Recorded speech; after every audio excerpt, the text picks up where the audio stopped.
Olá, boa tarde. Amém? Eu estou aqui hoje para falar uma palavra muito linda que Deus me deu. Está aqui no livro de Jó, no versículo 1. Havia um homem na terra de Uz, cujo nome era Jó. E era este homem íntegro, reto e temente a Deus, e desviava-se do mal. Aí agora a gente pula aqui para o capítulo 4, para o versículo 4. E iam seus filhos, uma casa do outro, e faziam banquetes, cada um por sua vez, e mandavam convidar as suas 3 irmãs a comerem e beberem com eles. Aqui no versículo 7 fala o seguinte: Então o Senhor disse a Satanás: De onde vens? E Satanás respondeu ao Senhor e disse: De rodear a terra e passear por ela. E Deus falou e disse: disse o Senhor a Satanás: Observaste o meu servo Jó? Porque ninguém há na terra semelhante a ele, homem íntegro, reto e temente a Deus, e que se desvia do mal. Essa palavra aqui é muito importante. Por quê? Porque Deus fala aqui que Jó se desviava do mal. Jó, Deus ali não fala dos filhos de Jó. Não fala de nada. O que Deus desafiou a Satanás foi falando de Jó. Por quê? Os filhos de Jó faziam banquetes, convidavam suas irmãs, faziam festas. Em festa, gente, rola de tudo. E naquele tempo, aquele povo era um povo difícil ainda, como os de hoje, os que são duros de coração. Então era um ou outro que servia a Deus de verdade. Era um ou outro que obedecia. Por que Jó tinha tanta preocupação em sacrificar pelos filhos? Que Jó ficava com medo, porque os filhos, pelo que a gente consegue perceber aqui nesse texto, é que os filhos de Jó não eram como Jó, né? Mas eles deveriam pensar: nossa, nós somos muito abençoados mesmo. Deus abençoa meu pai. Por quê? Porque, de certa forma, o filho, quando o pai serve a Deus, que é um homem de Deus, que vive para Deus, os filhos costumam descansar embaixo da aba do pai, embaixo daquele manto. E Deus vendo Jó com tanto amor, Deus conhecia o coração de Jó. Jó que não se conhecia, não é? E ali, o que eu acho mais interessante nesse texto é quando ele fala dos anjos do Senhor que iam até ele para quê? Para prestar contas. Será que isso mudou? Para levar relatórios. Creio que não, porque antes não tinha o Espírito Santo de uma forma íntima, como nós podemos ter hoje, né?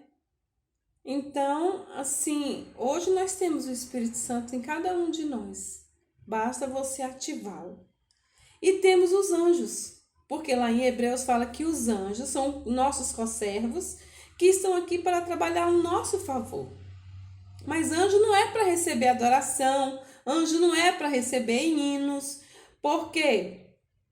Porque os anjos, nós somos inferiores aos anjos, pouca coisa. Os anjos são superiores a nós, mas eles não são a imagem e semelhança de Deus. Nós somos a imagem e semelhança de Deus. Nem os anjos são. Então, nós podemos ver que essa situação ali de Jó, os filhos dele poderiam envergonhá-lo muito ali para o futuro, né? Porque a gente vê que eles não tinham uma vida de temor. E Deus permitiu que tudo isso acontecesse com Jó, porque Jó no final falou: antes eu te conhecia de ouvir falar, agora de contigo andar. E a história de Jó foi um marco na vida. Mesmo antes dele conhecer Deus, de andar, somente de ouvir falar, e depois de com Deus andar. Porque na prova é quando a gente anda com Deus, né? A gente vê a mão de Deus quando o milagre chega. E aí, o que Deus restituiu os filhos de Jó. Com certeza, esses 7 filhos que Deus restituiu a eles que eu falo porque ele e a esposa, eram melhores do que os primeiros. Jó, com certeza, tinha um grande testemunho, uma grande história. E com certeza ensinou melhor os seus filhos. Sua esposa também pôde contemplar um Deus de uma forma muito melhor do que o que ele fez antes e o depois. E assim somos nós. Não descansemos. Os anjos do Senhor estão aqui para trabalhar por nós. Mas sabe, nós perdemos muito tempo em não orar, em não falar com Deus, em não ler a Bíblia. Eu falo isso me incluindo porque às vezes eu não oro tanto quanto deveria, não leio tanto quanto deveria, né? E assim eu creio que a maioria das pessoas são assim. E aqui a gente pode ver a mão restituidora de Deus. E tudo que Deus faz é melhor, porque a glória da segunda casa foi maior do que a primeira. E com certeza aqueles primeiros filhos de Jó envergonhavam muito Jó, com bebedices, com farras, né? A gente não sabe. Nós não estávamos lá, mas Deus estava. Por quê? Se tivesse um filho de Jó igual a Jó, temente, que se desviava do mal, Deus teria falado: tá vendo ali meu servo Jó? Ele e aquele filho dele ali, eles me amam.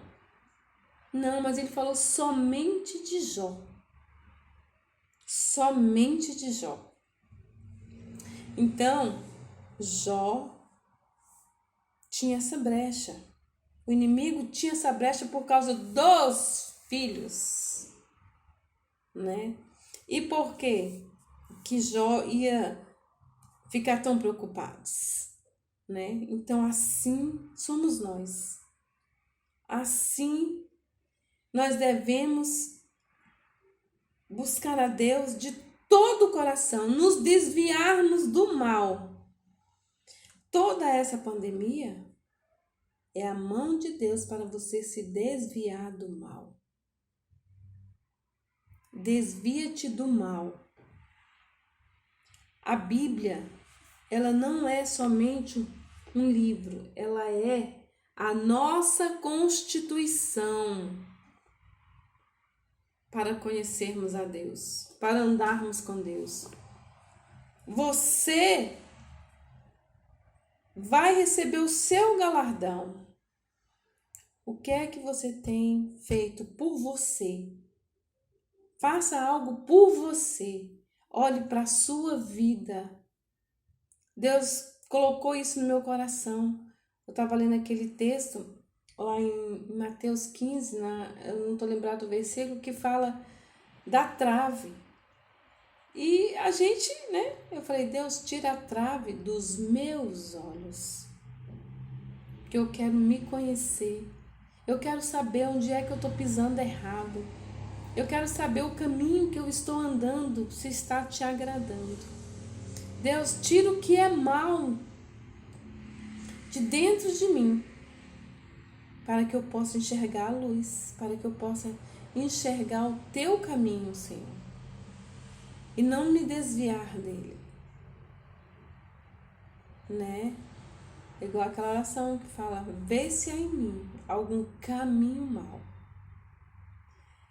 e leva-me para o caminho. Não vamos mudar o curso do nosso caminho. Muitas vezes a gente muda o curso da vida que Deus tem pra gente, dos projetos que Ele tem pra gente. Jó, aqui ele foi provado, mas ele não mudou o caminho dele. Ele não deixou Deus, agora eu vou servir a outra pessoa, porque esse Deus aqui... Não, se ele me deu, ele tirou, porque ele sabe que está perto de eu morrer. Fosse eu pensando assim, já deve estar perto de eu morrer, porque Deus tirou tudo que eu tenho, então agora ele vai tirar a minha vida. Acha que Jó não esperava Deus tirar a vida dele?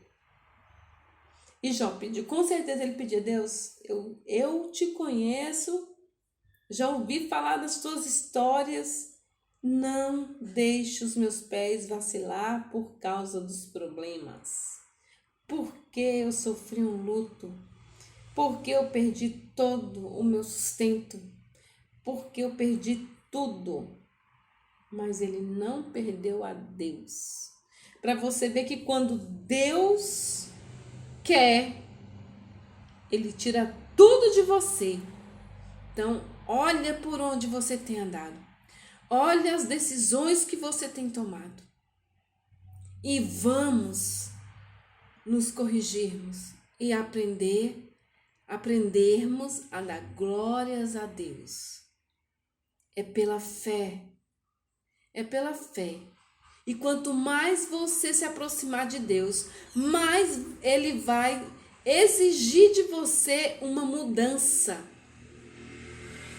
Mais Ele vai exigir de você que você mude.